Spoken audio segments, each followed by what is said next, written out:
நெற்பயிர்கள் குறித்து நேரடியாக விவாதம் நடத்த தயாரா என முதல்வர் ஸ்டாலினுக்கு அதிமுக பொதுச் செயலாளர் எடப்பாடி பழனிசாமி சவால் விடுத்திருக்காரு. அதிமுகவில் இருந்து நீக்கப்பட்ட முன்னாள் அமைச்சர் செங்கோட்டையனின் சொந்த தொகுதியான கோபியில் அதிமுக சார்பில் பொதுக்கூட்டம் நடத்தப்பட்டது.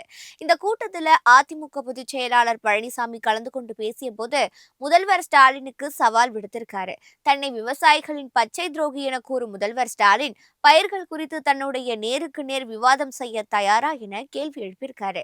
தங்கள் முன் வைக்கப்படும் பயிர்கள் ஒவ்வொன்றும் என்னென்ன பயிர்கள் என்று சொல்லிவிடுங்கள் பார்க்கலாம் என சவால் விடுத்திருக்காரு. ஸ்டாலினுக்கு என்ன பயிர்னும் தெரியாது, தானியமும் தெரியாது என எடப்பாடி பழனிசாமி விமர்சனம் செஞ்சிருக்காரு. டெல்டாவில் நீரில் மூழ்கிய நெற்பயிர்களை தான் ஓடோடி சென்று நேரில் பார்வையிட்ட அதே நேரம் முதல்வரோ திரைப்படம் பார்க்க செல்கிறார்னு விமர்சித்திருக்காரு. முதலமைச்சருக்கு அழுகி போன பயிர்களை ட்ரேயில் வைத்து அதிகாரிகள் காட்டுகின்றனர்னோ, இந்தியாவிலேயே இப்படிப்பட்ட முதல்வர் யாரும் இல்லைனோ எடப்பாடி பழனிசாமி நையாண்டி செஞ்சிருக்காரு.